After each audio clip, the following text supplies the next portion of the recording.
Purpose of visit for USA visa, ये जो है ये बहुत ही इम्पोर्टेंट है और इसी के ऊपर आपका इंटरव्यू जो है वो अप्रूव हो सकता है या डिनाई हो सकता है। वीडियो बहुत इंपॉर्टेंट है।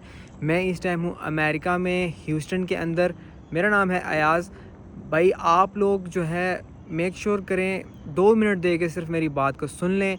मेरा सिर्फ ये वीडियो बनाने का एक ही मकसद है, क्योंकि बहुत सारे लोग आप में से जो है वो वीज़ा अप्लाई कर रहे हैं।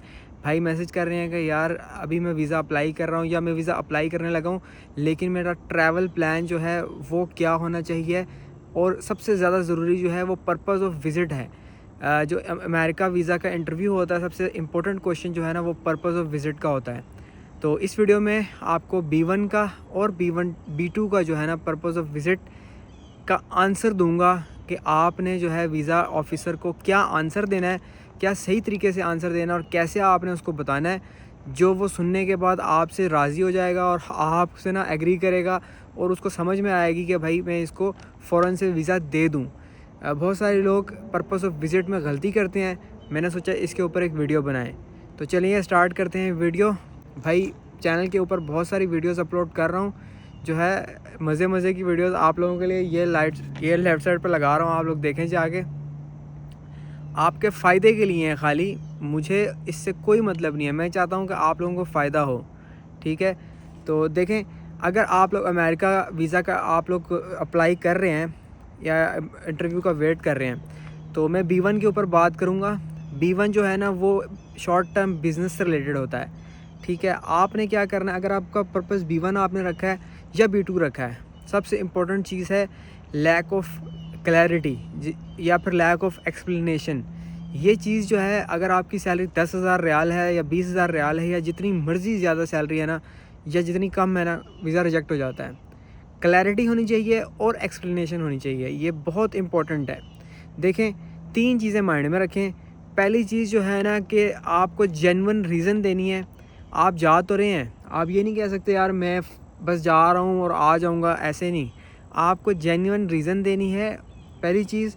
और दूसरी चीज़ कि आपका जो पर्पज़ है ना ट्रैवल का, वो बिल्कुल 100% क्लियर होना चाहिए कि भाई मैं फॉर एग्ज़ाम्पल इस कंपनी के काम से जा रहा हूँ, इतने दिन के लिए जा रहा हूँ और ये काम जो है ना मैं करके वापस आ जाऊँगा। मतलब आपको पर्पज़ बताना है, आपको स्पेसिफ़िक रहना है, और दूसरा आपने कोई ऐसा काम बताना है। मैं आपको जुगाड़ बता रहा हूँ, मैं आपको तरीका बता रहा हूँ, आपने ख़ुद प्लान करना है। और मैं आपको आंसर भी बताऊंगा इस वीडियो में कि आपने आंसर क्या देने हैं और जिस आंसर से वो आपको वीज़ा दे देगा। ये जो मैं आंसर और ये मैं चीज़ें आपको बता रहा हूँ, ये एक प्रैक्टिकल एक्सपीरियंस की बेस पे, ये बहुत सारे लोगों को इन आंसर से वीज़ा मिला है, इसलिए मैं आपको बता रहा हूँ। ये कोई हवा में बातें नहीं कर रहा कि यार मैं हवा में वीडियो बना दिया आपके लिए और आप लोगों को बता दिया।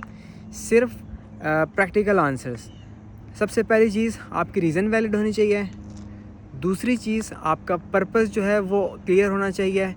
तीसरी चीज़, आपने ऐसा कुछ बताना है जिसमें आपका अमेरिका में फ़िज़िकल प्रेजेंस जो है वो बहुत ज़रूरी है। आपने कोई ऐसी चीज़ नहीं बतानी जिसमें आपकी फ़िज़िकल प्रेजेंस की जो है वो नीड ना हो। मतलब आप ऑनलाइन भी वो काम कर सकें, वीडियो के थ्रू, वीडियो कॉल के थ्रू या वॉइस कॉल के थ्रू वो काम हो सके, ऐसा नहीं। फ़िज़िकल प्रेजेंस वाला काम लाज़मी बताना है। आप फॉर एग्ज़ाम्पल बता रहे हैं, फॉर एग्ज़ाम्पल ऑफिसर्स आपसे पूछता है कि आप कितने दिन के लिए जा रहे हैं, तो आपको उसको एक प्रॉपर सेंटेंस में जवाब देना है कि भाई मैं इतने दिन के लिए जा रहा हूँ। फॉर एग्ज़ाम्पल मैं 1 हफ़्ते के लिए जा रहा हूँ या 2 हफ़्ते के लिए जा रहा हूँ और मैं ये काम करके मैं वापस आ जाऊँगा। और काम भी उसमें आपने मेंशन करना है कि मैं जो है ना क्लाइंट विज़िट करने के लिए जा रहा हूँ, स्ट्रैटेजी डिस्कशन के लिए जा रहा हूँ, और जो चीज़ें हैं ना फ़िज़िकली जाके ही करनी पड़ेंगी, इसके बगैर ये पॉसिबल नहीं होगा। और इसके बाद इस वीडियो का जो मेन क्वेश्चन है पर्पज़ ऑफ विज़िट, उससे रिलेटेड आपको एक बात बताऊं कि आपको जब वो पूछेगा कि आपका पर्पज़ ऑफ विज़िट क्या है, आपने सिंपल उसको आंसर करना है कि I am working as a project manager या project supervisor in this company का नाम बोलना है।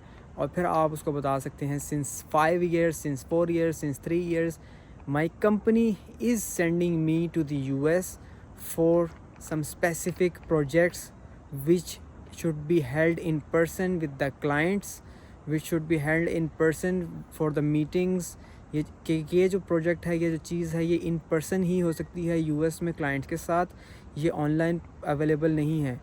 ठीक है, आपने उसको ये चीज़ बतानी है। जब आप उसको ये चीज़ बताएंगे, उसको ये समझ आएगा कि भाई ये जो काम है ये खाली इन पर्सन हो सकता है, तो आपकी जो बेस है आंसर की वो बहुत स्ट्रॉन्ग हो जाएगी। ठीक है, तो आपने उसको कुछ इस तरीके का आंसर देना है जिससे उसको ये चीज़ समझ में आएगी कि ये काम जो है ये रिमोटली नहीं हो सकता, और ये काम जो है लाइक वहाँ जाके इन पर्सन ही होगा। जब उसको आप कंपनी का बोलेंगे कि भाई मुझे कंपनी भेज रही है और स्टेक होल्डर्स और ये प्रोजेक्ट्स रिलेटेड चीज़ बताएंगे, वो आपसे पूछेगा भाई ये काम तो ऑनलाइन भी हो सकता है, आप क्यों जा रहे हैं। तो आपने उसको एक और चीज़ समझानी है, बतानी है कि भाई ये जो काम है स्पेसिफ़िकली ये कंपनी के पास जो है स्टेक होल्डर्स का डाटा होता है, प्रोजेक्ट्स होता है, और ये सारी चीज़ें ऑनलाइन पॉसिबल नहीं हैं। तो वो जो प्राइवेसी होती है डाटा की और प्रोजेक्ट्स की, ये इन पर्सन ही जाके मीटिंग करके जो है ना वहाँ पे डिस्कशन होगी। सिंपल, आपने ये लाइक कंपनी के ऊपर डाल दें, कंपनी का बोलें कि भाई कंपनी भेज रही है, मैं तो खाली आईटी में काम करता हूँ, मैं खाली प्रोजेक्ट मैनेजर हूँ, प्रोजेक्ट सुपरवाइज़र हूँ, प्रोजेक्ट टीम मेंबर हूँ, मैं कंपनी मुझे भेज रही है और मैं जाना चाह रहा हूँ। कंपनी का एक पेपर शेपर लगाएँ और सीधा सीधा जो है ना कंपनी के नाम पर डालें और अप्लाई करें। अगर आपके पास बैंक स्टेटमेंट नहीं है, कुछ भी नहीं है, कोई टेंशन नहीं है, कंपनी के खाते में डालें, बोलें कंपनी भेज रही है। ठीक है, जो आप शॉर्टकट रखेंगे। और जब आप कंपनी के नाम पे सेमिनार वगैरह पे अगर कोई चीज़ डालेंगे, तो आपने मेक श्योर करना है कि आपने B1 रखना है, आपने B2 नहीं सेलेक्ट करना, B1 B2 नहीं सेलेक्ट करना, आपने खाली B1 सेलेक्ट करना है। ठीक है, और इसी के साथ अगर आप B2 के लिए जा रहे हैं लाइक टूरिज़म के लिए, तो आपने उसको बताना है कि भाई I have travelled multiple countries like Bahrain, Dubai, तुर्की, and now I want to visit onwards I want to visit USA। आपने ये नहीं बोलना कि भाई मैं खाली टूरिज़म के लिए जाना चाहता हूँ, I want to go for tourism. नहीं, आपने उसको बताना है कि भाई आई हैव आप उसको रिस्पॉन्स कर सकते हैं इंग्लिश में, I have visited Bahrain, Dubai, Turkey, and now I want to visit in future USA। Want to visit New York Times Square या XYZ, या आपका जो भी ड्रीम है आप उसको बता सकते हैं। आपने पहले जो कंट्री विज़िट किया आपने पहले उनका नाम लेना है, फिर आपने उसको बताना है कि भाई मैं USA में जाके न्यूयॉर्क विज़िट करना चाहता हूँ या जो भी है। लेकिन आपने ये नहीं स्ट्रेट बोलना कि भाई मैं टूरिज़म करने के लिए जाना चाहता हूँ और मैं टूरिज़म करके वापस आ जाऊँगा। हर बंदा वही आंसर देता है, हर बंदा वही स्टोरी बना रहा है, जिसकी वजह से पर्पस ऑफ विज़िट जो है वो पहले सवाल के ऊपर ही जो है ना आपका वीज़ा रिजेक्ट हो जाता है। मैंने आपको डिटेल में समझाने की अपनी तरफ से कोशिश की है। अगर आपको इसमें कोई डाउट लग रहा है, कोई चीज़ समझ नहीं आ रही, आप फिर भी मेरे से पूछ सकते हैं। मैं आपको डिफरेंट चीज़ों पे कोई भी सवाल है अमेरिका से रिलेटेड, यहाँ की लाइफ से रिलेटेड कोई चीज़ है तो बताएं, मैं आपको उस पर वीडियो बना दूँगा। कमेंट सेक्शन में पूछ सकते हैं, मैं आपको बना के गाइड कर दूँगा, आपको बता दूँगा। अल्लाह हाफ़िज़।